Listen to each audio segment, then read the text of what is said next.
Greetings, Patrick here. 8 questions with. Welcome to Friday. That's right.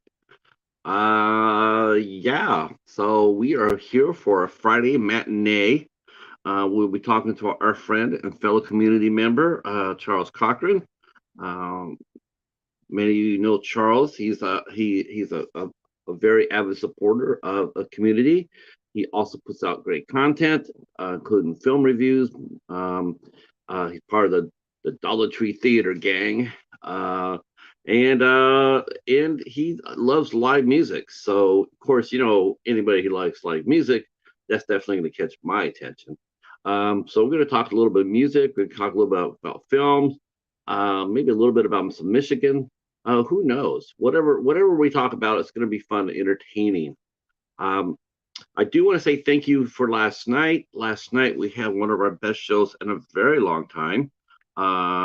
We had Bob Fermanic from 3D Film Archive. Wow, that was a lot of fun. That was a lot of fun. Um, can't thank you enough for that. What a great guy to talk to about restoration of film. Many movies that we take for granted that fall into the wayside. A lot of times those are just gone and they can never get recovered. So it's very cool that Bob's company comes around and restore these classics to their glory. So as a film lover and a fellow cinephile like most of you guys are, especially boutique ballas out there who like to buy the Kino Lorbers and stuff like that. It's good to see movies get the loving treatment that 3D Film Archive gives. And all I know is that I'm super happy with what I got with a robot monster. I definitely am intrigued by Dragonfly Squadron, and I will be definitely looking for a copy of that as well. Uh, so this was supposed to be one of two shows tonight, and in a strange enough twist, it really is one of two shows tonight, except that the show that I had scheduled tonight at 8 o'clock, unfortunately, with Peter Castro from Bayview Entertainment, will have to be postponed. Peter, unfortunately, had a death in the family and let me know early this morning that he was not going to be able to make it tonight. So our sympathies and condolences to Peter and his family on his loss. And yes, it seems to be that's happening a little bit more than I care to like lately. Um, it's very sad to hear, and our thoughts are with you with their family, Peter. All right. Thank you so much, Joseph. I appreciate that. Let's see. Yes, you need to watch that Danielle Harris interview that our good friend Stephen from House of Horrors got us for the midnight hour. That was a great interview. Still the number one watched episode of the midnight hour, by the way. Still the number one episode was the one with Danielle Harris. Um, so yeah, that's awesome. It was a fun interview. It was a madhouse that day. Uh, all right. So I did say there'd be two shows. Well, when one door closes, another opens, and I was asked to co-host Creators Corner tonight on Katie's channel, Popping the Popcorn. So I will be co-hosting that interview on her channel tonight at 10 o'clock, and we're going to be talking to Kyle Flett tonight at 10 p.m. Eastern time. I I just know Kyle. I know he's another community member, and he puts out great content. And he seems like, for me anyway, he seems like a salt of the earth kind of guy. And I can't wait to chew the fat and chop it up with him. So that will be tonight at 8 o'clock or at 10 o'clock. I'll put that down in the description box down below after this interview's over with Charles. So you guys can, if you guys want to go over there and check that out, you're more than welcome to. Hey, there's our good friend Chadwick Whitmere walking on in. Malcolm is now on Amazon Prime. If you have Amazon Prime now, you're able to watch Malcolm on Amazon Prime. And I hope that you do. I know there's a lot of streaming services out there, but it would be really cool if you could actually throw your weight and your watch to Amazon Prime, since that is a major. Quite honestly, let's just be honest. I mean, Netflix, Disney Plus, the major, Amazon Prime, they are basically theater houses, right? They're basically like AMC theaters, Regal theaters, Imagine theaters.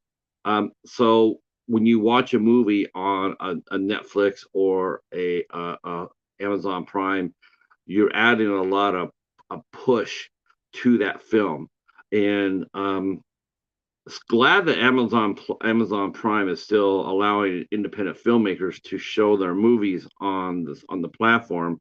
I just wish they paid them like they used to. It used to be like when you showed a movie on Amazon Prime, you get paid, and now I mean it's no secret, but a lot of filmmakers, they don't get a lot of love for that. So hopefully that will change soon. Hopefully, the more people will watch it, the more money that Chadwick and his crew will get back. So by all means, support Malcolm, support our Alex Javo, Simon Sheesh, and of course the screenwriter and the director himself, Chadwick Whitmer. So there you go. All right, so next week, well, let me bring out the calendar. Next week, we're going back to our 3-day schedule. This week has been crazy. We've hit the ground running, but our race is going to be just about over after today. We'll have 3 days of rest to rearm and reload, and then get ready for next week. And next week is going to be very interesting. Very interesting. We are going to have so much fun talking with the guests that we have next week. Tuesday the 12th, we'll see the return of Ava and Doug Pottersfield. I will be there tonight at 8 o'clock on their channel to watch them play. I'm going to be able to make it this time. Yeah. Um, so they'll be playing tonight on their channel, and then they're going to be coming over and playing some music on our channel on Tuesday night. And we'll catch up with them and see how they've been doing. I sort of know already, but because I go over there and watch Ava's channel, but I love talking to them. They're such nice people. They really are, and I love the music they play. They play roots Americana. They play some bluegrass, some Celtic tunes. I mean, they're wonderful musicians. So, and then next Wednesday, we have our good friend Bryn Pryor will be here with us.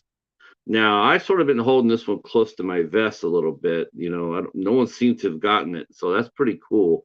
Um, as far as who Bryn really is. Bryn is a cat lover first and foremost. If anybody said, "Well, how would you describe Bryn?"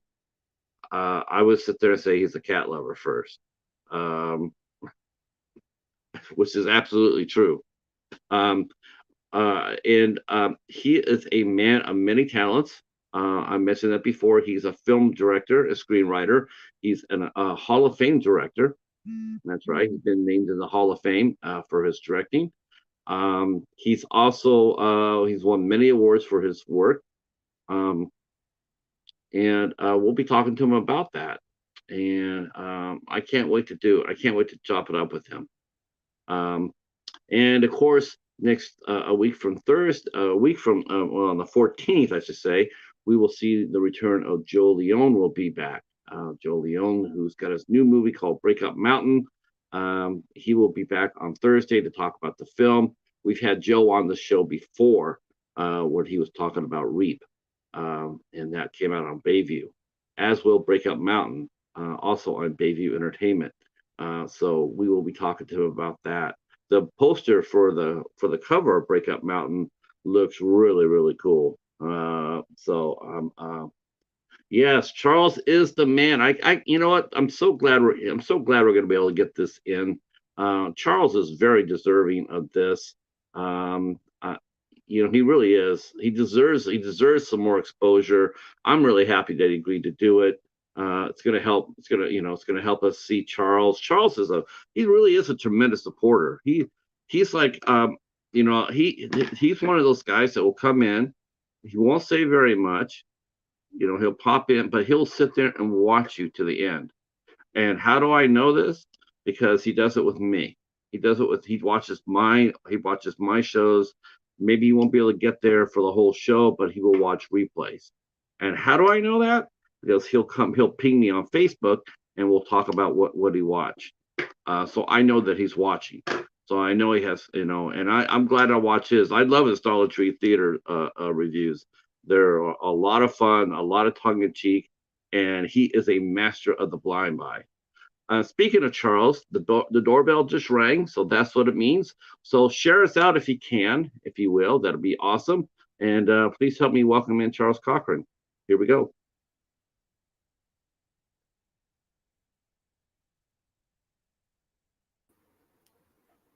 Hey, there's a kitty. Wait a minute.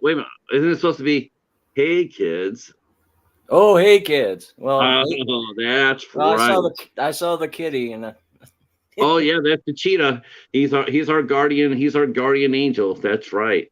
yeah, I was at my brother's yesterday, and he loves cats, and he brings in strays, so he has a bunch of strays as pets now, and Um, about 3 of them love me. that's awesome though. When you can they say you're a wealthy man or a wealthy person when a cat chooses to love on you. Oh yeah, yeah. Not all of them want to sit on my lap, but there's one particular that likes me so much, he'll sit on my lap. That really is a very cool thing actually, because it takes a lot for a cat to do that. Paladin though, he's a seasonal cat. He will only jump on my lap or curl up with me during winter. Uh, That's when all of a sudden this it's sort of like having a teenager. When they see the parents, it's like, oh shit, it's the parentals. But when you're at home and you need that $20 to go to the movies, it's all about, oh, mom and dad, you guys are the greatest.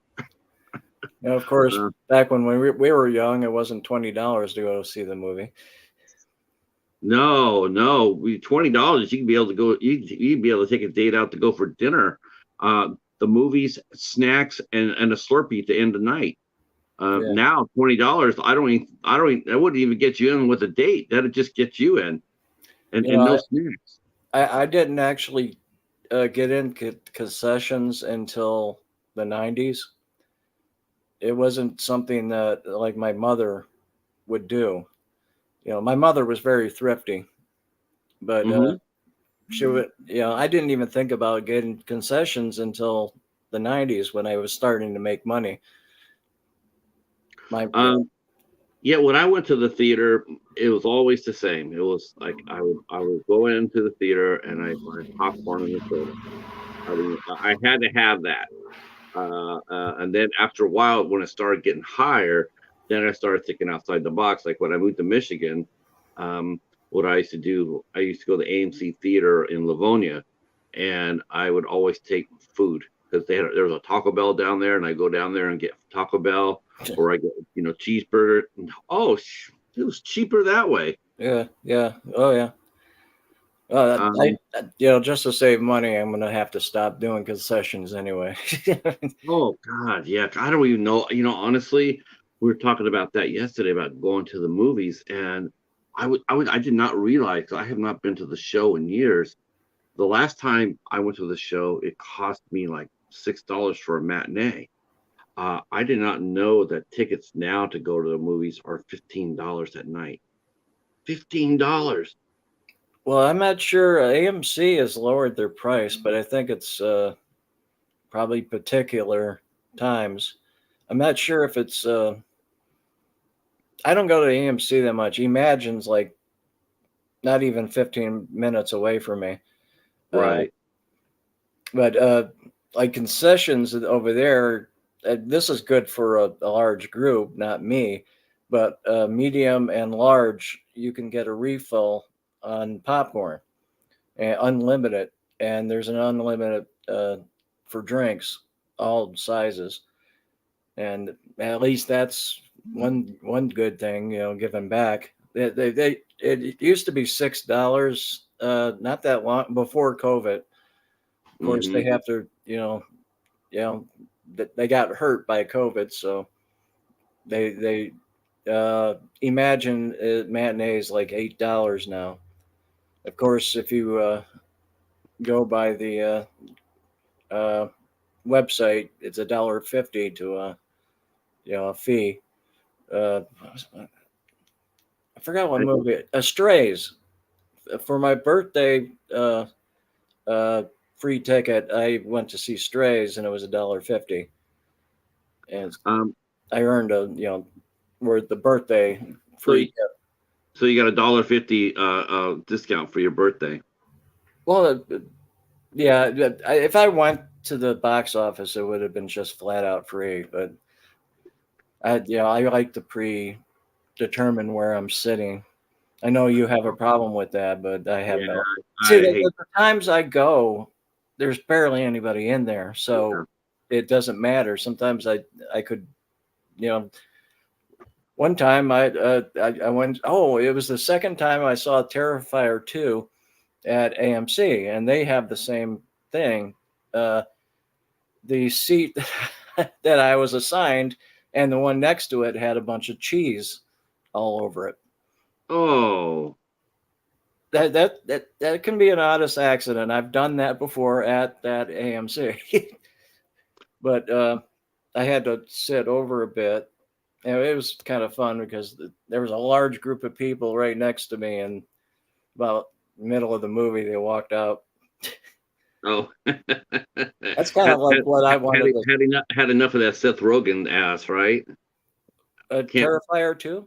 Oh, I thought you said Strays. I was like, what? Why they walked out of Terrifier too? They What? walked out. I wanted to see walkouts. I wanted to see people being surprised as hell. I Well, mean, you know what? I think what a lot of people got turned off. They weren't really necessarily turned off by the gore. I think what they were turned off. The biggest complaint I heard about the movie was how long it was. yeah, it was way too long. There's a stretch that is actually kind of boring, and until it really gets going, and then you wake up. But it's like, yeah, it's like, why? I mean, this is not a type of movie that you know you know be an Oppenheimer or something. You know, there's a lot of information in Oppenheimer. I got to see that for free too, Oh, or good. $1.50. And How was it? How was it? I don't like it as much as Dunkirk. I think Dunkirk is Nolan's best film. I absolutely love that movie. Uh, That score is crazy good. yeah, and this one's good. I really like the acting, and that's really kind of what sustained me through it. Uh, Robert Downey Jr. should be up for an Academy Award next year. Yeah, No, now was his acting really? 'Cause, I'm always worried about is he gonna be doing his because of his success. Is yeah. he gonna slide in and do his Tony Stark shtick? It's like, please don't do that. He Please. he barely did.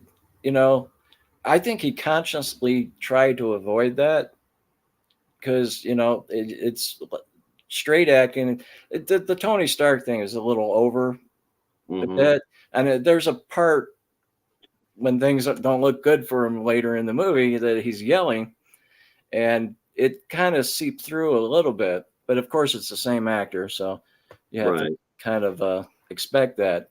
But yeah, he's very good in this movie, and uh, plus, what I love is just like I like a superhero movie now and again, but I'm not nuts for them. And I was at first, but I preferred the old time when it's one contained, and they went nuts with this Avengers stuff. It's like Iron Man 2, all it is that mostly just gearing up for the Avengers movie. And Yeah. I think Captain America should have had two movies in World War II to flesh out his. Yeah, I would have lot more adventure with his team. Yeah. But Yeah. getting back to Oppenheimer, it's a summer blockbuster that ended up being a period piece drama. Well, yeah, you know what's really weird? It was so weird how they married the I'm not really sure I particularly cared for it, but it did get the people through the theaters. So I guess you have to take sometimes you have to sacrifice a little bit of the high road for it. But I hated the Barbieheimer. I hated that because it's like, dude, do you understand? He's doing a historical figure. He's doing a historical biopic on the man who helped create the atomic bomb. How is that? How are you connecting Barbieheimer with that? I mean, how are you even? I It's just think like it was kind of like a marketing thing, trying to it get was. people to compete, and that ended up helping Oppenheimer at the box office. Yeah. That's my guess. I had no interest in Barbie. It might be a great movie. I don't know. It's just I'm not really interested in it, so I Yeah. never even bother with it. It's one of those movies for me that if when I get it at the when I get it at the library for a quarter, I'll pick it up. Oh But yeah, otherwise, because I was gonna say one of the things I really like about you and your channel is because you're also a Dollar Tree Theater, one of our merry band. I love the fact that the way you blind review or you blind buy. yeah. It's very interesting because I feel a lot of as far as the way I approach movies. I feel you and I approach movies a lot of the same way, and watching the same way. Yeah. And except you go to the theater way more than I do now. Like I said, I Well, have not been since it well, too. I got a history with that. It was almost like a weekly thing. My mom, if you like something, she would buy it. You like this cereal, she would buy it over and over. She want to make sure, and she must have found out or observed early on that I loved going to the movies. So it was almost like a weekly thing. It's like Friday, I'll be looking through the ads, and she said, "Is there a movie you want to see?" And it's like that was simply as that. Wow. And saw all sorts of weird things. I rewatched on Mystery Science Theater a more uh, uh, recent version. The movie it was made in the Philippines uh, called Beyond Atlantis. It had these guys with big fish eyes, natives, Uh huh. and piranha. I've learned about piranha from this movie. But there's a documentary. I can't remember the name of it, but this guy made a bunch of movies in Philippines. Twilight People is another one of them. It was kind of like a reverse Dr. Moreau. That somebody was turning people into animals. There's a bat person. I wish I remember the documentary. I'd love to, the Filipino movies, the Filipino. I mean, gosh, because you're pretty much I'm sure you're like already know by watching your reviews and whatnot. But I already know you're a type of person that will watch any movies from around the world. A lot of people will just does it have subtitles in it? Yeah, I'm out. oh, But I think that was American, but they shot a bunch of movies, and I think yeah, I saw them all. Those are the only two I can remember. Really wish I remember the documentary's name. It was like that Australian exploitation documentary that they did a few years ago. I don't know if yeah, you've seen. I saw that. That was great. Yeah, If I'm not mistaken, I think William Girdler, who was the director of Grizzly, I think he died in the Philippines in a helicopter crash. did he? Was he? Oh, was that the day after the No, he did Grizzly. No, I mean there was a director for the TV miniseries the day after. Oh, That he, the one. No, that was gosh, that was it wasn't Spielberg by any ways, but it was a well-known. God, I want to say it's Edward Zick, but I don't think that was it either. No, because I think Girdler died in like 79. oh yeah, Yeah, he died not that long after Grizzly came out. yeah. He I might think have died in 77 actually. He I might be mistaken, but I think the director from the day after got hit by a propeller. Oh, wow, really? Yeah, I think. Yeah, well, of course we know the Twilight Zone incident too, where he Oh was God. hitting, yeah, Luke Yeah, Morrow. there's an angle, and I bet they got so much complaints. I was watching Entertainment Tonight, and they always show this really close version where you don't really see anything. This was farther away, and you can see the blade coming down on them, and just boom, they're gone. And it's like, I don't want to see that. No, no. It was like, whose decision was that to show that on Entertainment Tonight? It's like I never seen it again after that. Yeah, it's funny too. It's funny.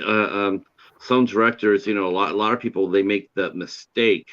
They make a mistake in something like that, and you would think in a normal world, a mistake like that would have ruined John Landis as a director, but he still kept working. Yeah, And the thing was, and I say that not because after the accident happened that he was contrite, he was tearful, he was remorseful, because he really didn't show any of that.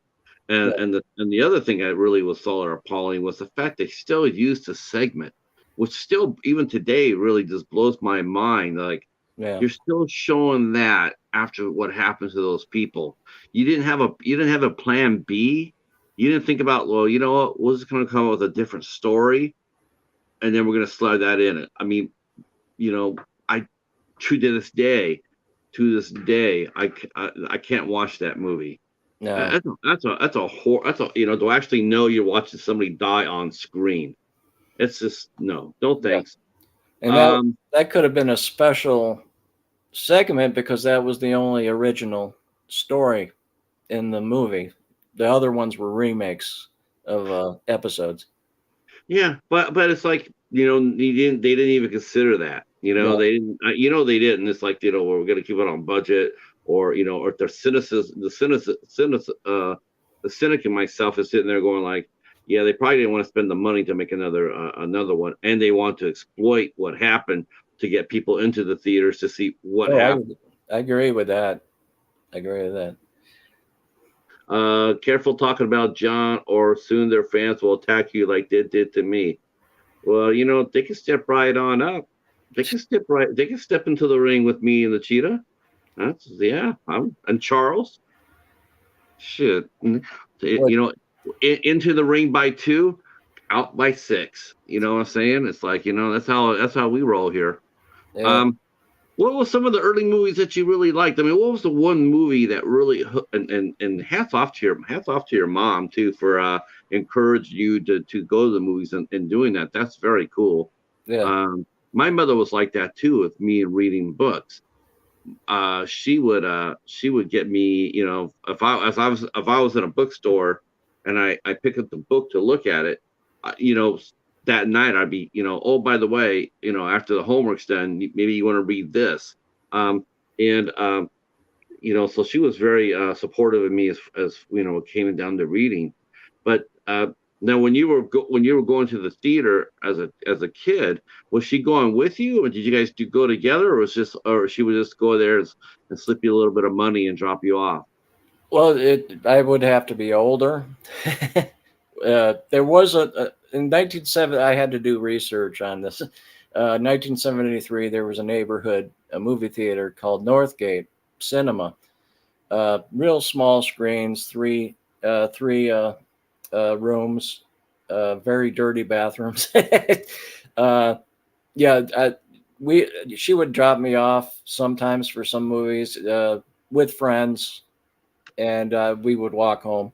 But in the actually, even during that period, she would go with me. Uh, but I did a video. Uh, it was a monster. We're trying to do Monster Mondays, and it didn't take off. So it was the double feature. There was a movie theater at 9 Mile and Woodward, and I know I saw both these movies there, so I tend to push them together. And double features were more common back then, so I figure I saw it both at the same time. Is Godzilla versus the Smog Monster, plus War of the Gargantuas. And Swinguli on Saturday is going to be showing War of the Gargantuas. That's still my favorite kaiju movie to this War day. of Gargantuas. Yeah, and Smog Monsters is my favorite Godzilla movie. Yeah, but yeah, saw that there. Eventually, Northgate came up. My mom took me to see. This was beautiful. I didn't really get scared at horror films, and Food of the Gods has this scene where this guy's driving in this little car and a swarm of giant rats, and he's trapped and he's going to be eaten alive. And I freaked out. I said, Mom, can we leave? And she said, you wanted to see it. So but your mom knew something. She knew the secret of that movie and how to make it unscary. Because the Food of the Gods, I remember that movie came out too. But do you remember who the star of that movie was? Yeah, that was Marjo. Dude, that guy was the original Ted McGinley, right? That guy, he would come on as soon as you see his ass on screen, you just like, you're out. You know, it's like, oh, there's more. Oh, oh God, no, just no. I mean, he was like the original Michael Madsen, Tom Sizemore, Tom Arnold. You know, like you go, like as soon as you see him walk on the screen, you're just like, oh Lord, have mercy. Well, I like him in Earthquake. Yeah, he was effective there. He was, but everything else. I mean, it was just like, oh my God, when you saw Morjo Gordner, man, that was it, man. That was just no, not him. Anybody but him. I mean, so yeah, he did Mortuary. I think that was the first thing I saw him in. I don't think I saw Earthquake by that time. But my mom had told me that he used to be a preacher. So really? Yeah. He used to be a Christian. Like it was I think he followed his dad's footsteps, and he was like one of the first mega churches in America. Well, there's a documentary on him that I watched. And he was an atheist. He viewed what he was doing was a business. Mm-hmm. And it was the last Exorcism, that movie, is obviously based on this. Because he was making the rounds one last time to show the corruption that was going on. Plus those evangelists. I mean, Jim Bakker is a perfect example of it. They had groupies. Oh, yeah. And Marjo refused to screw around with any of the girls at these places. It was mostly, since he took planes a lot, it was like stewardesses or flight attendants. I still say stewardess. Hobbs had a question for us. I think we should answer it. Okay, so do you sneak in snacks now? Occasionally well, I'm diabetic, so I find these I like eating chocolate with popcorn. So go to the Dollar Tree, grab some Raisinets, and pour it into the popcorn. No, I eat them at the same time. Oh, okay. Different hand type. So popcorn and. Hobbs is asking us, what did you guys get from Taco Bell, and how did you all sneak it into a theater? Okay, that's a good question. It is a good question, and so one of the great things about going to the show like now, right, like right here, right now, is our age, right? Yeah. Our age works for us because when you go to a theater, especially an early matinee, you got a lot of kids are there, and kids will not challenge you. So they won't sit there. Like if I'm going to the movie and I come out and I start walking to another theater, they're not going to stop me to ask me to see my ticket because I'm an older adult. They're going to be like, I know this because I probably watched probably about close to 50 double features in a single feature theater. Yeah, I did that. I paid enough money. Might as well get two out of it. I did that. I did that around the time The Crow came out. I was watching this movie. It was at the 12 Oaks Mall at the time, and the movie was terrible, absolutely garbage. So I walked out and went back. I went into The Crow.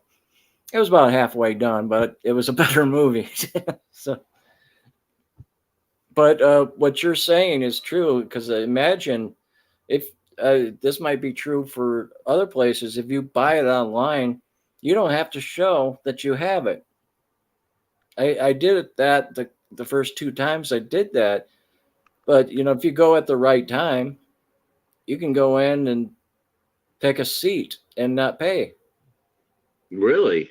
That's what it looks like. Wow. So what do you do when you walk in? You say, "Already, I bought my ticket online." You just walk in. I did that twice, and they told me I don't need to do that. Wow. It's I'm, mostly I'm, because I'm they're making their money off of the concessions. right, right. Right. And then besides, if you're inside of a theater like that, and you're right, if you go at the right time, you don't want to go there on a crowded night because most of those times those seats are going to be, bought. Oh, So you might have to just I got to tell you, I thought I was safe. Uh, I went to see if you have like dog movies. My dog Skip and whatever. I'm talking about Marley and Me in this. That because that twisted the knife for me. I was I cry. I don't get just sad. And I did the mistake. I think it was probably Labor Day. I didn't think, oh, it's a holiday. The place was packed. There was somebody actually sitting next to me, and it's like, how am I going to hide the fact that I got Niagara Falls going over my face here? Man, that was a painful experience. uh, so you get wrapped up emotionally in the movies you watch. Well, yeah, but the dogs are, dog movies really can. I think it stems back to old Yeller because Yeah. every time I'd watch, Disney would show that, I'd be bawling. It And was funny. I remember when I first started reading Garfield, Jim Davis, and on the Sunday strip he would have you know question and answers with Garfield, and so someone sent him a letter saying, what's your favorite movie, and he goes, Old Yeller. He goes, because I like happy endings. That made me laugh so hard. I was laughing. I'm going. The first time I used that line, yeah, oh man, I thought I was getting run out by a rail. That's not very fun. I didn't write it. I'm just telling you what Garfield said. Garfield, yeah. it's fun. It's funny. It's funny. But Um, yeah, I Disney even did a movie. I read this is the first book I actually read, and I can't remember the name of it, but it's down in the bayou, and this dog gets gored by wild boars, and and his owner, a kid, is actually seeing this, and I, I'm reading it, and it's like this really is horrible, you know. I didn't tear up or anything, but it was just painful to read. Then Disney did a adaptation of it. I wish I remember the name of it, but because no one talks about it, I don't know. Maybe the movie wasn't as good as the book or whatever. did you ever read or watch Where the Red Fern Grows? No, no. Oh, yeah, that one got me. The Oh, book really got me, and yeah, that's a great, great story. yeah. All right, so let me go ahead and finish answering Hobbs's question. And Zan mentions popcorn and jalapeno peppers. Ooh, that would be spicy. That Oh, would be spicy. So what I would do is I would go down to Taco Bell, and then you order. Uh, Back in the day when I did this, you order three bean and cheese burritos with sour cream. So you order it up, and then what happens is you take your jacket. I took a jacket or I had like a little backpack with me. So I would either put it in the backpack or I put it in my jacket. And they never asked me to open up my backpack. Adult. Uh, so they never asked me to open up my in the jacket. Or they, well, it's sort of like 80, isn't it 80 degrees outside? And that guy's wearing a jacket. Yeah, because it's a little chilly in there. So that's how I used to sneak my Taco Bell in. And most of the time, every time when I go to the theater, I was always going to the first show. So there'd be nobody in the theater, and I'd be sitting there like, as long as you weren't like flagrant about it, like, hey, dude, I'm gonna have a burrito right here. As long as you weren't doing that, it Yeah. was good. It's good. And you go to the concession stand, you order a soda.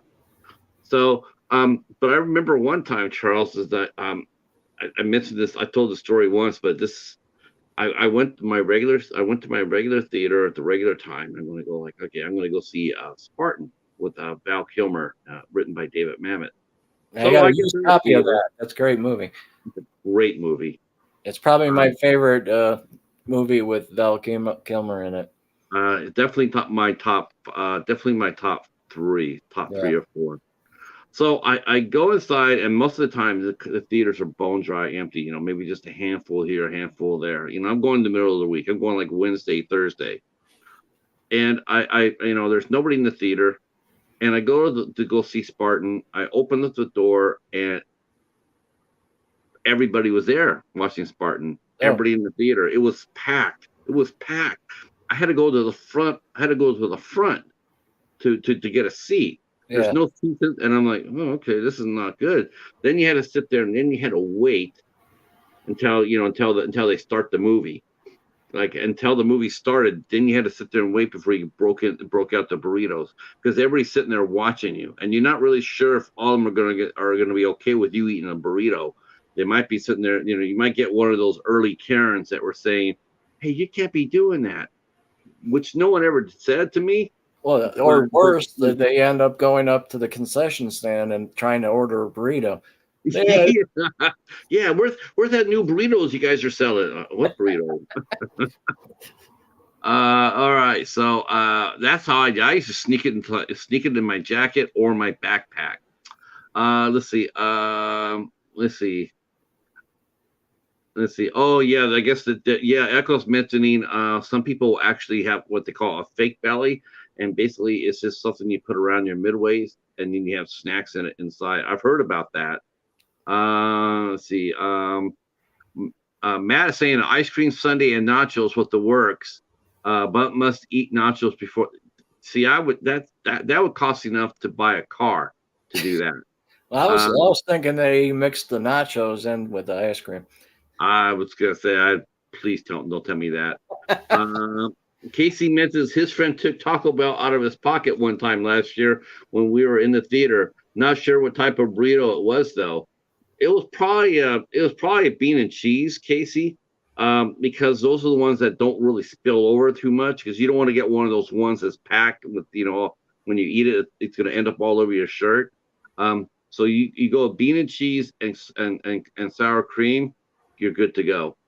Let's see. That was my favorite snack to sneak in. Though I did sneak in a Subway once. Um, Okay, Casey's wow, this guy behind me smells like bean and sour creams and cat food. Damn, he was sitting behind Hobbs. Damn, that's not right, Hobbs. Because Hobbs is the only person I know eating cat food. Let's see, or he's the last one I saw eat cat food. Okay. All right, so now growing up after because the love affair for movies happened, that stayed with you, but you got into music too, because that's the other thing about you that I noticed, that you go to a lot of concerts. Well, um I didn't actually do it when I was in high school. Uh, I graduated high school, then I started going to concerts. Uh, I had, well, actually, in high school, I did go see Chuck Berry, and yeah. uh, and friends of friends. I got one friend, Bob Miller, who's heavy into the Beatles. We went to see Beatlemania. I think that was probably about 1980. Uh, Hmm. but a friend of mine, Dan McFarlane, is he's an amateur musician. He's heavily into music. So of course, when you're young, the music of the day is you're into and stuff. He kind of boosted me up into really loving music, and to the point of I tried to be a bass player, and I have a better understanding of music and what makes something good by that experience, because I was pretty bad. If you want to hear my bass playing, there's a short movie I have on my YouTube channel called The Hands of Death. Okay. There's music at the end, and that's me, Dan on drums, and this guy named Randy Gray on guitar Randy's parents' basement. Yeah, and Okay. you can, I think most great bands start in the basement, don't they? yeah, or the garage. Yeah. Garage band, basement band. Yeah, yeah, If you're punk rock, you're in the garage. If you're rock and roll, you're in the basement. yeah, If you're industrial, you're in the basement. yeah, It sort of sounds better. yeah. We were doing well. The instrumental that was written by Randy is very Black Sabbath influenced. I mean, the two songs we were only doing two songs, uh, which was the instrumental and Paranoid, and Okay. uh, these two were more accomplished than me. I was really starting out, so that situation dissolved, and I was yeah. Do you still play once in a while? Have you ever? No, no. I was thinking about I had money for a bit for a while. My mother died 5 years ago and left me some money. I was thinking about getting I'm left-handed, so I have to get a left-handed instrument, uh, guitar or bass. I'd still like to go back to bass. I saw Okay. an acoustic bass and I thought, hey, that I might get that, but I decided to save my money and put it to Okay. bills. Yeah. Well, yeah, I understand that. Sorry about the passing of your mom. Oh Uh, yeah, yeah. uh, uh, what was your first live show that you went to as a as a music fan? Do you still remember it? Well, this is the thing. Well, we have relatives in Tennessee. Uh, this is not really bragging, but it's the truth. I'm a distant relative of Roletta Lynn. I have blood relatives that are blood relatives to her and her family. Well, they are they are part of the family. Uh, we went to Opryland, and that's where they had at the time. This is the '70s that they had the Grand Ole Opry at Opryland, not the traditional place, and it started pouring like crazy. So me and my mother went into the thing, and Skeeter Davis was performing. That I forgot what big she had one big song in the '60s or something. Yeah, yeah. She toured on that forever. Yeah, yeah, and she was performing. And I didn't realize that they probably had performers all day. I know they had little places where they had bluegrass and such. It's just funny. Yeah, I heard the phrase bluegrass of Kentucky, and we were driving through Kentucky. I was looking for the bluegrass. So there's no bluegrass out Yeah, where's this bluegrass everybody keeps talking about? here. Yeah, And can you smoke it? yeah. No. Uh, was so country music was were you exposed to that? Was that your first music that you were exposed to when you were growing up? Well, my mom used to, listen to the pop stations. So whatever was popular. It was a mix. There a lot of singer songwriters. I love James Taylor and Gordon Lightfoot and such, and mix that in. Elton John was huge. I used to get his. I think it was my brother's best of album, and I would listen to that over and over again. And of course, Queen. Uh, one thing about Bohemian Rhapsody, I've been listening to that since it came out, and I'm Yeah, still not sick of that song. It's thank just like, God. Then how the hell am I not sick of this song? you know But what's funny? Like that happened to me. I tell you, a song that did that for me. It just made me just like, oh, it's just so. They're so sick. I'm just so sick of it. Um, because every time it's. But I love a Bohemian Rhapsody. I can listen to that anytime it's on. Yeah, But the yeah. one song that just killed me, that I was like, I heard it all the time growing up. It's just like Highway to Heaven, Stairway to Heaven. Oh man, as soon as they started playing that note, I was out. I was Yeah, just like, no, just no. It turned me off from Zeppelin for years, yeah, years. yeah, I couldn't listen to Zeppelin because every radio station would play like the same three Zeppelin songs. yeah. They mostly did play, in Stairway to Heaven. I mean, that was a lot, and actually, that kind of I'm not really big on Led Zeppelin, but that kind of made me like them a little bit more because I wasn't really getting into it. Then I heard this song. I haven't heard the song in years, so you know, I, Well, I gotta say that I had the pleasure, uh, though I don't. He wasn't in the shape that he is now. Now he's in today. He seems to be in a much better place. But back then, when we had him, we they had to have handlers watch him just mm, so we can get through, just so we could get the show through. But we had Jason Bonham come play, and it's uh, of course his dad, John Bonham, was the drummer for Zepp. right. His son was freaking phenomenal, freaking phenomenal. I I mean, saw him play. He opened up. Bonham, the band, opened up for the Cult in '89. And I saw them and Dangerous Toys, which I really wasn't into.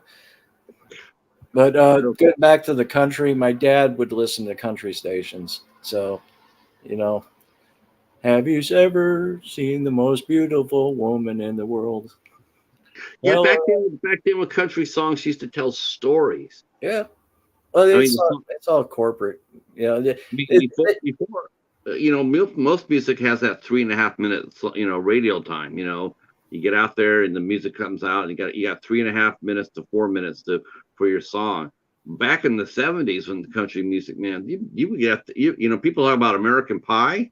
It's like oh yeah. being like 8 or 9 minute long song.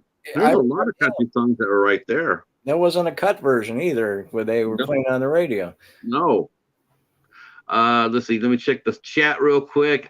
People, it's flying. So this is fun. This is a lot of fun.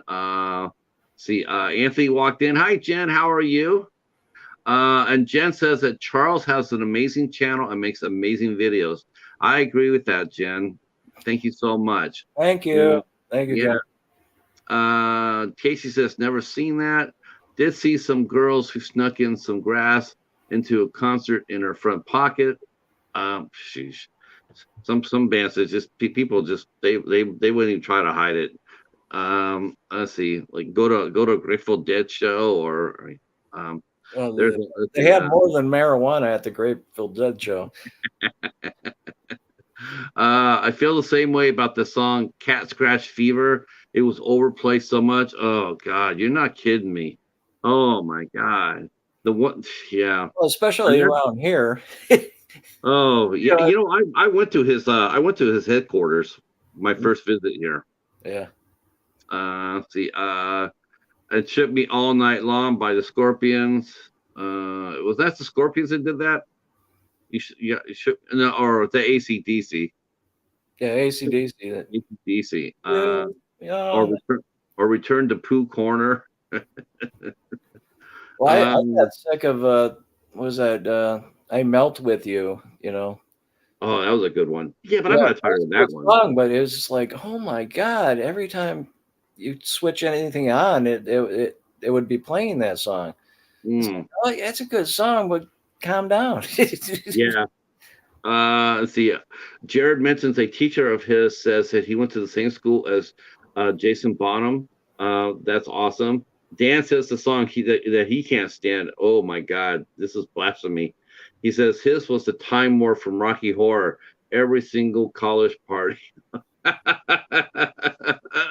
Oh, in high school, we had I was really heavily into Rocky Horror. Go to Rocky Horror. Sometimes get drunk. You know how teenagers, misbehave, and a group decided that we were going to do a lip syncing version of the Time Warp for the talent show. So we all had it all set up. I was riffraff because I dig riffraff, and of course I ended up gravitating to the guy who wrote the damn thing. And I didn't know it at the time. He wrote the music and the play, and Richard O'Brien, and we did it even with the pelvic thrusts and everything. You know, it's like whatever. Oh, and they had a jukebox at the high school, an old jukebox. So a friend of mine, Piper, uh, she liked dancing and such, so she liked Columbia. So she's on top of the thing, and of course she had to be careful coming down because the buttons didn't have the push button thing, and it was just metal hanging out. But she was able to do it. You're performing on stage in a situation like that, you can't see the audience, so I wasn't nervous, thankfully. Oh, right, right, Yeah, right. yeah. Yeah, So I love Rocky Horror too. I mean, yeah. it's a lot of it's more fun to watch it live with people. Oh, They yeah. go to, yeah. I mean, it's great. It'd be great you watch it at home and everything, but I like going to when it's out live. I think if I'm not mistaken, I mean, don't I know they used to play it a little bit at the Imagine here in my town in Canton. How about you? Do you ever did they ever play it out near your Imagine? Well, it's not recently. I didn't know there was any theatrical showings anymore. Uh, I we went back in high school. We used to go. It was just on the street from WRAF, which they're still there. Yeah. Uh, uh, we would call it the Gold Tower. I think it is a movie theater that showed it. It was on that mile road right next to the lodge, and we would go there. The last time I saw it theatrically was in this place in Warren on 8 Mile. I doubt that even exists anymore, but they had a convention. They had the fan club uh, president. I think his name was Saul Piro. He was a stand-up comedian, and he was there. He introduced it, and they had a floor show, which no one ever did when I went to the place in Southfield. Uh, but they had performers and such, and uh, yeah, but that was the last time I saw it in the movie theater, though. Mm. But somebody gave me a bootleg of the original cut because there's a song that's cut out of the end of the movie, which is on the soundtrack called Superheroes. And I think nowadays that's all you can get is the original cut. Uh, I mean, who wants because it's a good song. I always like the song. Uh, I was introduced to Rocky Horror by the soundtrack first. Uh, there was a Yeah. family down the street that I got introduced to everything, music wise. Rocky Horror. When I got the soundtrack, it was actually theirs. They gave it to me because it was like uh, probably like 5 years since I first when I started getting into the Rocky Horror. Uh, but Van Halen was the first time I heard about them because they had the album. A few other things. It's just like part of the reason is like two of them used to work at records stores or a record or not record but a radio uh, local radio places, and I ended up getting a free album of Chris Rea, Fool If You Think It's Over. It's one of the, it was, of course, vinyl and had a stamp on, a hole in it to make sure it doesn't go for resale. Right, right. Yeah. Yeah. Yeah. Remember back in the day, that's what they would have that on you would go use record shopping, and there would that stamp would be on LPs and on the early CDs. It'd be Yeah. like property of the record company, not to be sold or transferred, and Yeah. yet and you're always like, oh my gosh, so what happens if they catch me with this? It was like, what are you gonna do? Yeah, I had people that would not buy a record that had a stamp on that. It was like, you know that that has no power, right? That you're never gonna get in trouble for that. Yeah. Um, I bought one CD, Eric Gale's, excellent guitar player. Uh, it was a record store that doesn't exist anymore in Warren called Record Time. Excellent place. I used to be able to trade things, and that was the only time that I ever saw a stamp on it. But I'm sure that they had more floating around in there. Just that I was the one I that just was, gonna say real quick, before we get back into it. Thank you guys so much for coming out for this. This is awesome. You're doing really well, Charles. yeah, yeah. You got there's a lot of people that really want to hear what you have to say. This is just amazing. Thank you guys so much for this. Mr. Dan just said that he did not like Rocky Horror. He had to apologize to Hobbs for that because Hobbs just fell off his chair, spilled his Coke. I'm sure he did. Katie's here. Rob just walked in. Hey, Rob, how are you? Um, does Pooter know about the spooktacular? Oh, snap. Somebody opened the door and asked a question about the spooktacular. Are you ready for the spooktacular in October? I keep on. I think I could keep on missing it because I don't really know what it is exactly. Well, okay, so of course, I have to speak on this because I'm not the mastermind behind it. Right, That was Hobbs. Just sort of like Dollar Tree Theater. Hobbs created that too. right. So Hobbs created the Spooktacular, where we celebrate every single day in October. Halloween starts October 1st. He runs out a series of questions that we answer. We make videos to answer. Oh, I There's a should try wheel of that. there's a wheel of doom at the end of the month. And then there's debauchery and there's movies and all sorts of shenanigans. Yeah, Uh, it's just a month long celebration of all things Halloween. that's cool. I'm gonna have to try to tune in and try to listen better. I tend to overly neglect uh, people I subscribe to. I'm pretty routine with you and Hobbs, but not as much as I want to with other people. You know what? You know what though, Charles? You may, I don't know. I don't, to me anyway. I see you in a lot of streams. I see you support a lot of people. I mean, I see your comments here and there. I mean, you're not maybe out there with a waving a flag and a neon sign, but you're very much noted in our community and appreciated. I know that from myself. I'm speaking for me. I say that. Yeah, I appreciate you, and I enjoy watching your content. I think your reviews are really cool. Um, thank you. when did you first start your YouTube channel? Well, I put, you know, I was making a movie, a short movie. I got two short movies and a music video that are within the last 15 years by this point. Uh, Plus the old movie Hands of Death, which was made in '87. Uh, I was originally going to continue making short movies, but you know, I need help, and friends didn't really want to help. I mean, I was lucky to make Georgia Shock is the last movie I made, and that was what the intent was going to be.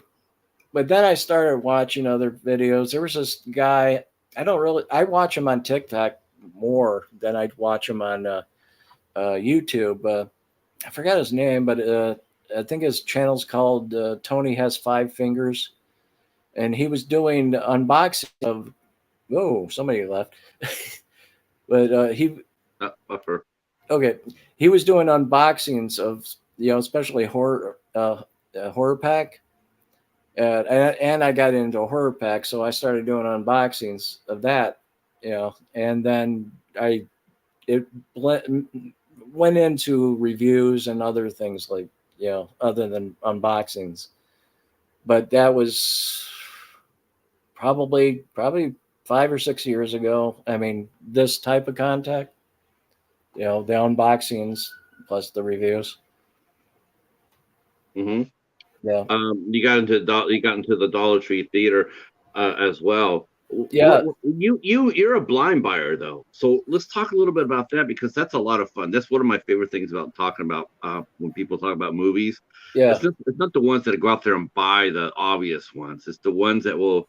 That's what I really love about going to the library, and you're a library guy too, Yeah. in which I really think is cool. And you've gotten your fair share of really good deals. And you also do the Dollar Tree Theater, and you're also a really good blind buyer there.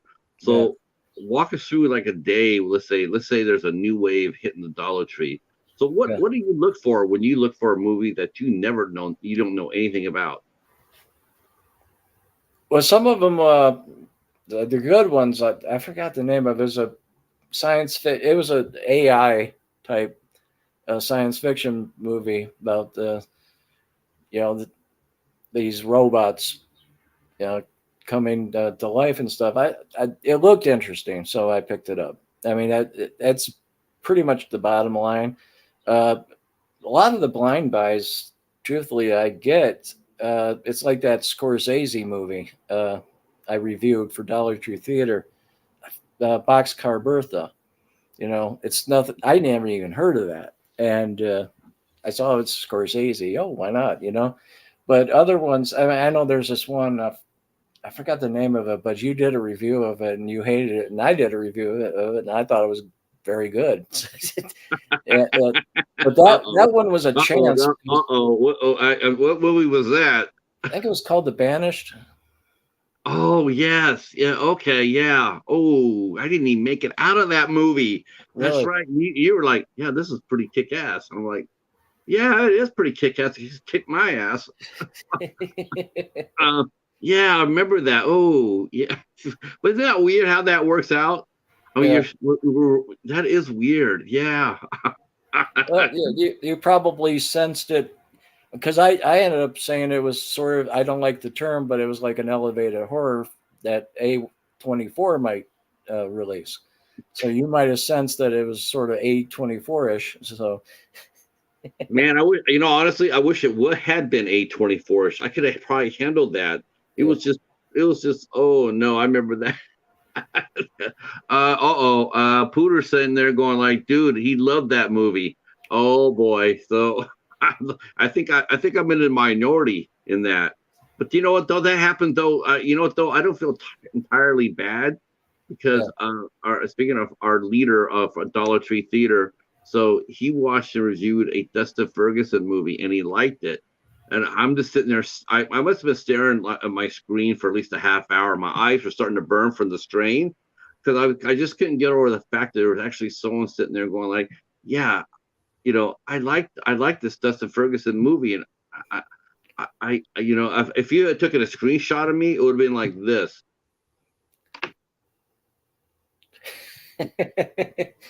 I'm not really familiar with Ferguson. What else that he's made? Oh, God, oh. I'll turn that over to Echo. Echo can tell you all about Dustin Ferguson. Um, but I only had known one other person that actually was, as far as our community goes, that actually was okay with the Ferguson movie. Nobody else I know liked the Ferguson movie. And then Hobbs did a review saying I liked it. I'm like, this shit's just no way.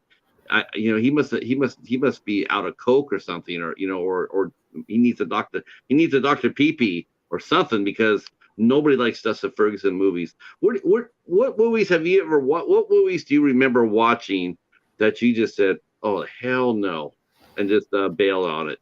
I walked out of Speed Racer. Oh, I don't blame you for that. I think a lot of people did that. That was I earned a free movie, so it wasn't. I didn't waste any money. Now, Uh, was it because it was bad, Charles, or was it because of the color scheme? Because I remember seeing the previews of it, and I was like, "There's no way I can handle that." It was I just think I didn't like it. I don't think the color scheme was a problem with me. The first movie I walked out on was the Pillow Book. I forgot the guy's name. Peter Greenway, I think his name was. He did a movie that I liked, and it's the only movie I've watched several of his movies, and he has this tendency for repetition, which just drives you nuts. And Prospero's books, where everybody's naked, made me fall asleep. And I actually did stay, but Pillow Book, I just got fed up and walked out. And but he did a movie called The Cook, the Thief, His Wife, and Her Lover, which I loved that movie. Me too. That was my introduction to Helen Mirren, even though I didn't know it yet. Yeah, that's true, because I mean I saw Excalibur, and she's in that, and it's like I didn't, I forgot that, I didn't connect those until more recently. Oh, it's Ellen Mirren's in it, because I don't like Excalibur.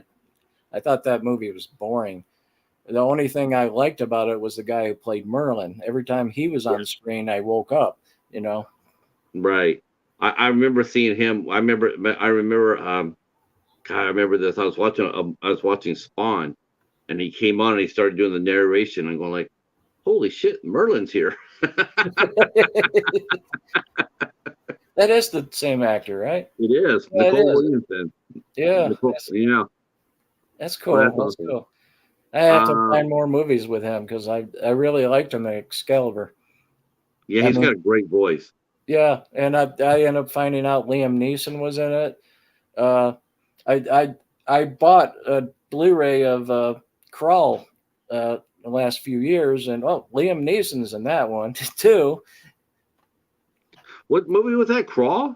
Crawl. Yeah, he's not one of the big guys. He's part of the group. Yeah. Okay, the sword sorcerer one. Yeah. Who was in that? I forgot now already.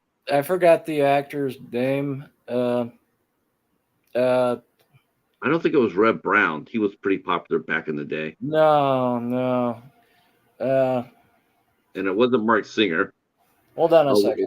We open up the box of Ferguson here. Let's see.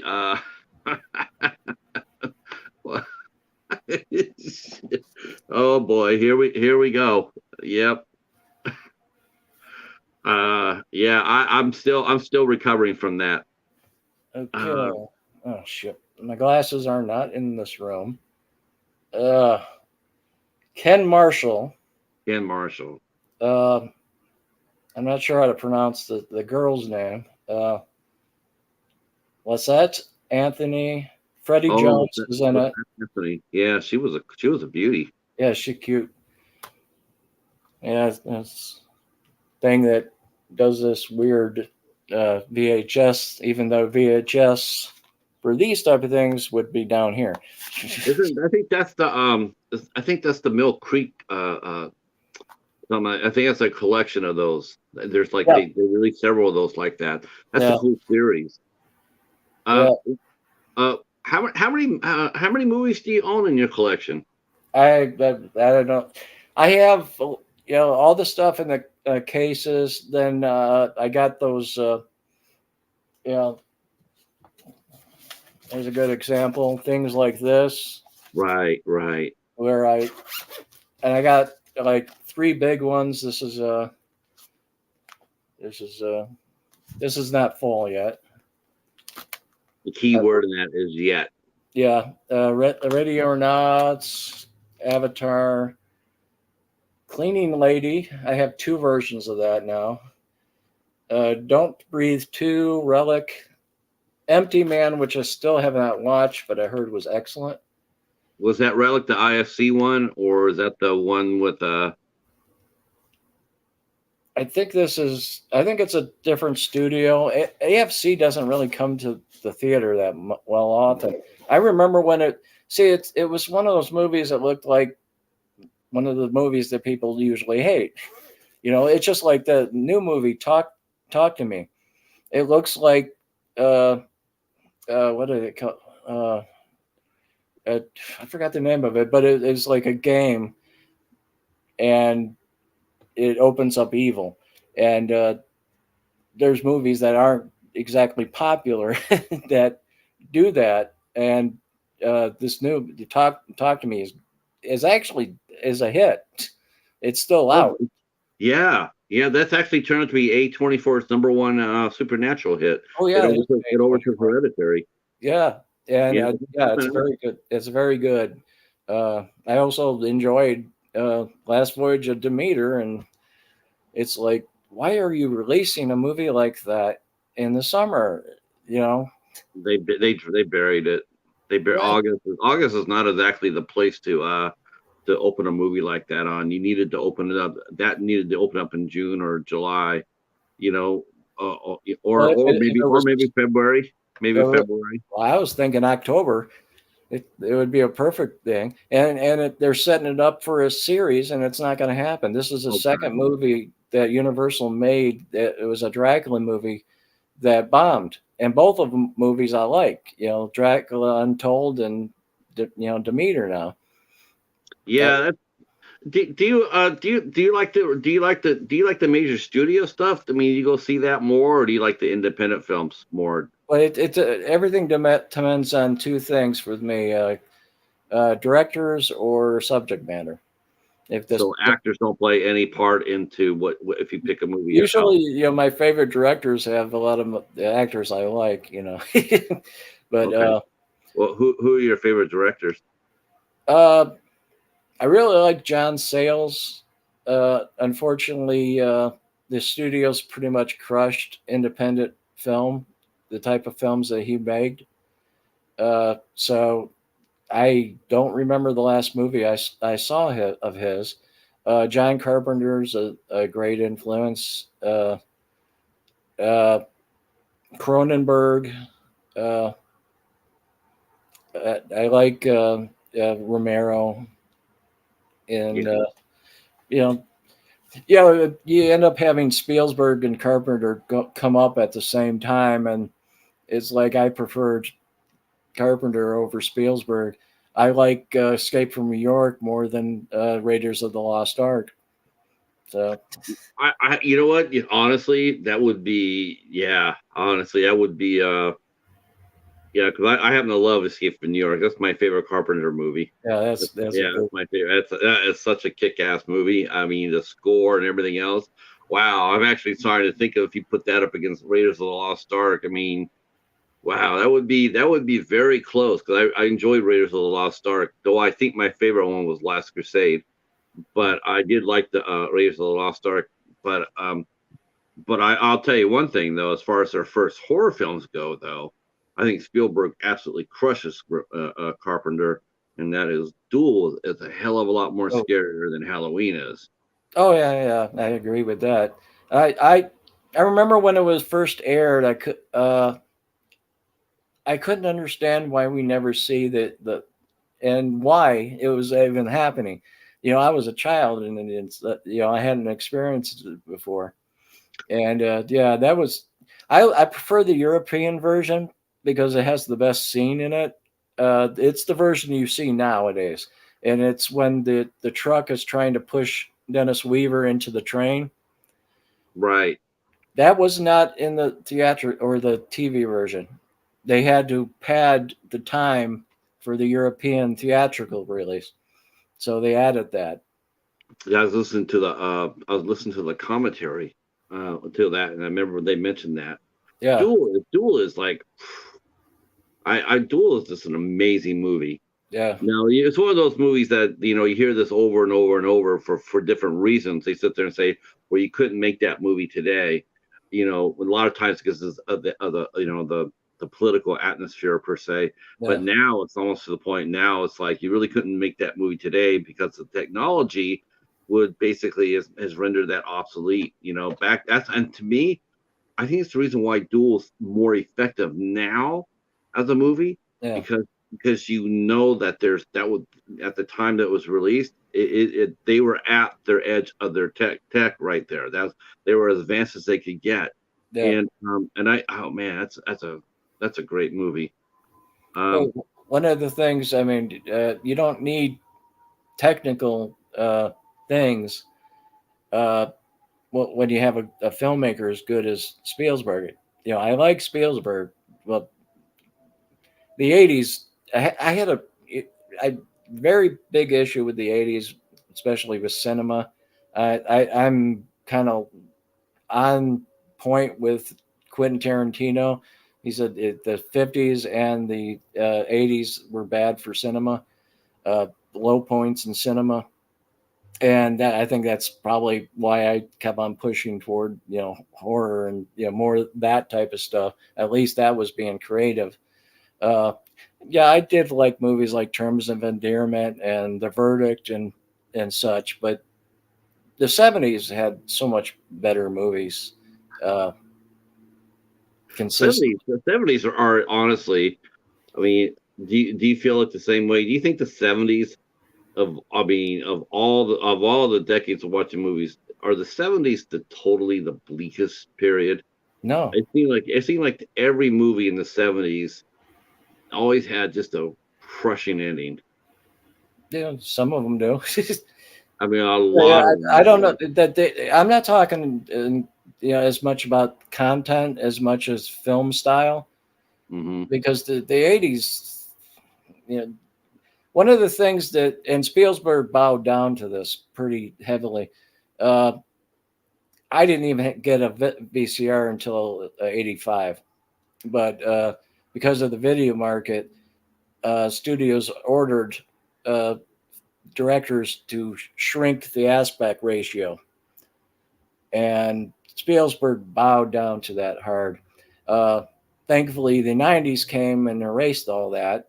Uh, but you end up having, I've been going through Carpenter movies. I watched Village of the Dam. Village of the Dam was in the 90s. It's the aspect ratio is wider than Big Trouble in Little China. Yeah. So Carpenter had to, if it was going to do a studio film, it was going to have have the aspect ratio that they prescribed. Um, and, you know, I go back to the 70s more often. Yeah, this is regular movies I'm really talking about, you know. Uh, Right.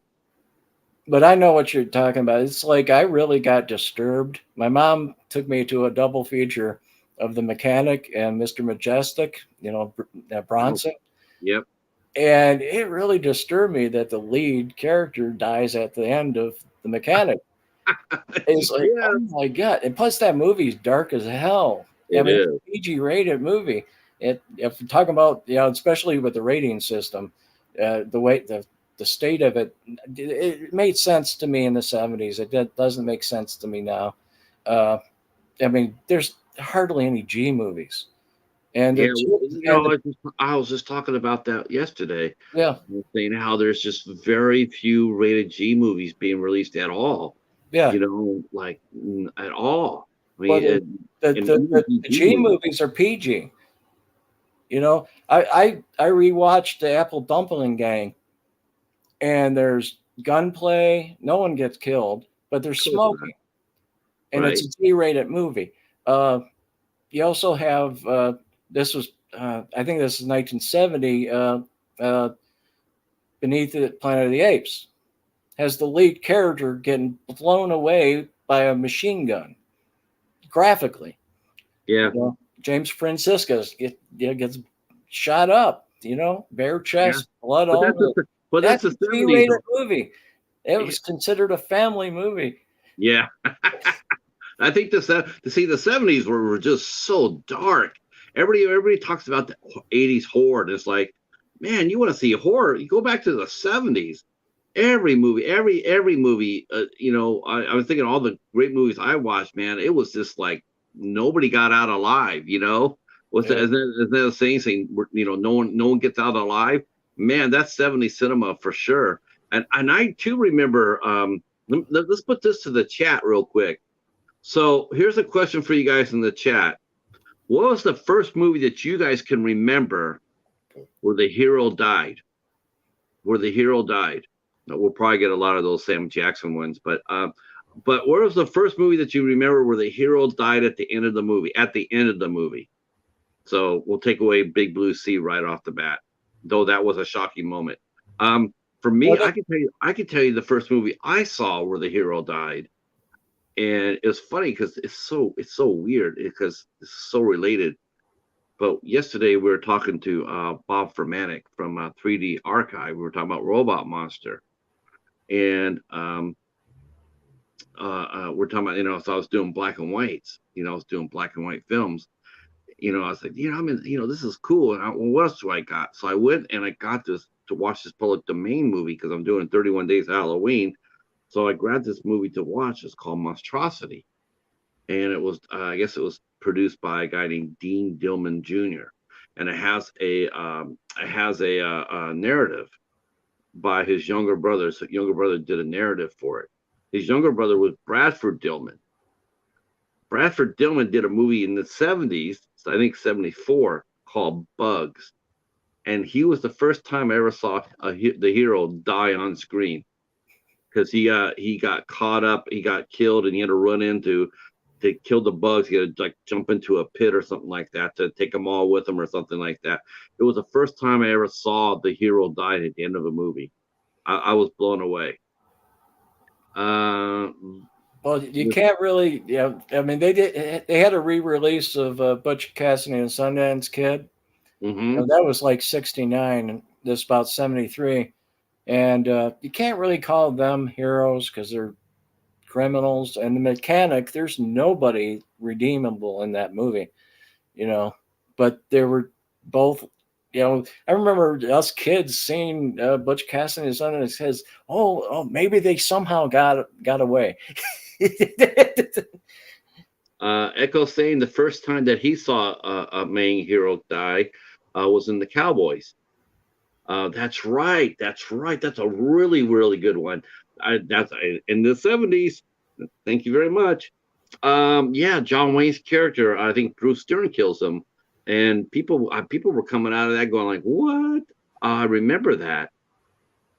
Yep. He died right in the. He died. He almost did a. He did a Samuel Jackson. I think his character died halfway through the movie. He got murdered halfway through the movie. Good one, Echo. Of course, the shootist also has. We have someone in there. Let me go see who's. Let me see who commented in the group on Facebook. They just mentioned the Wild Bunch.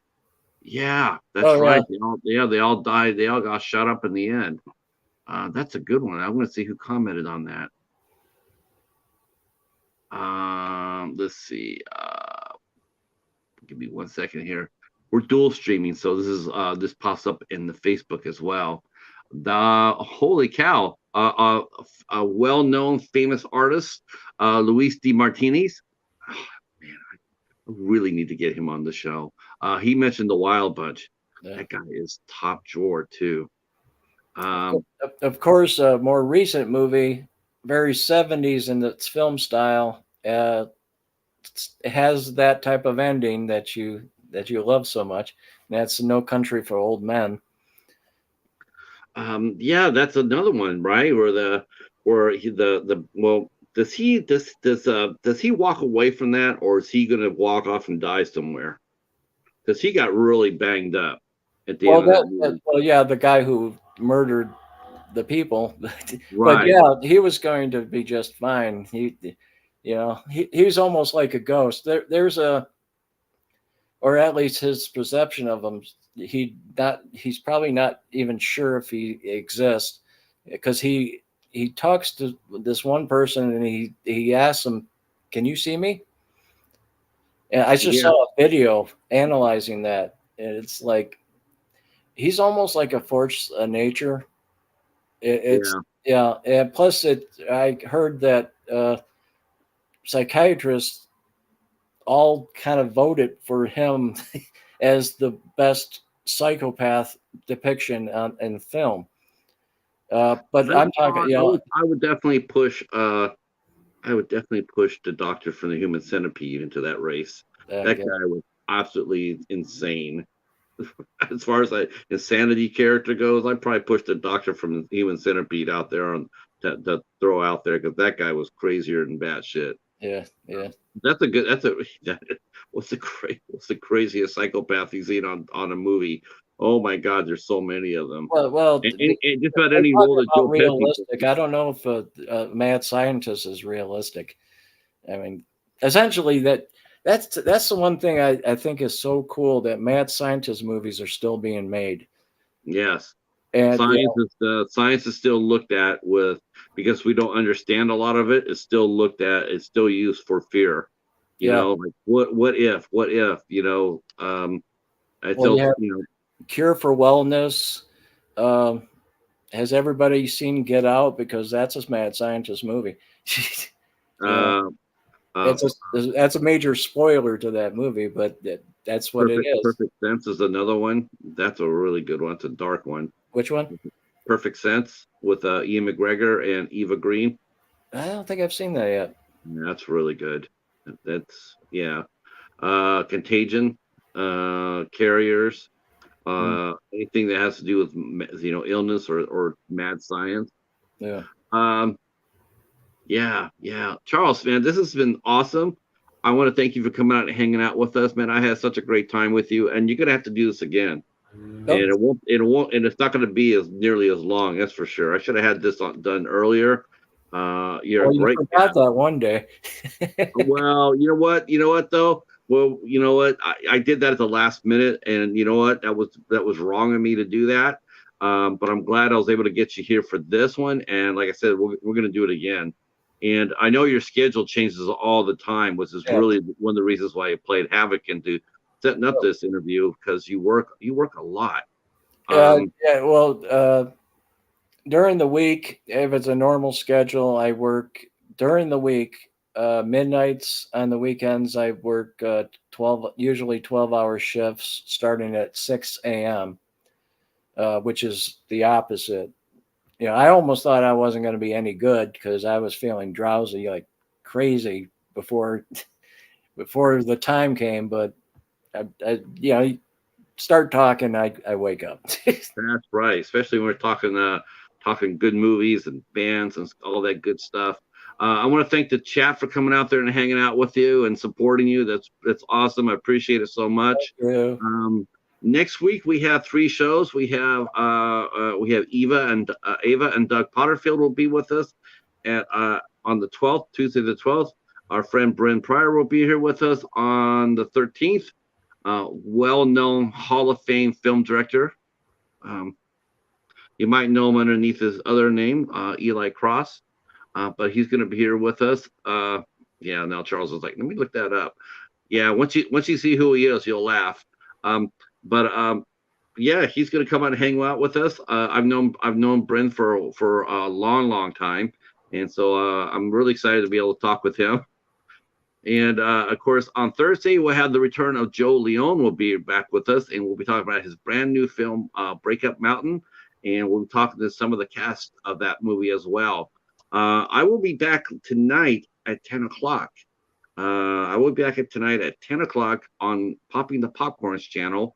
I will be co-hosting Creators Corner tonight with Katie. We're going to be interviewing our good friend Kyle. And yeah, Peter Castro, who we initially going to have on the show, unfortunately, he had a death in the family. So he will not be able to do this. We're going to try to reschedule him toward the end of October. So thank you guys in the chat so much. We will see you a little bit later. Yeah, stay right where you're at, Charles, for a second. And to everybody else, we will talk to you guys later. Bye. Thanks for coming.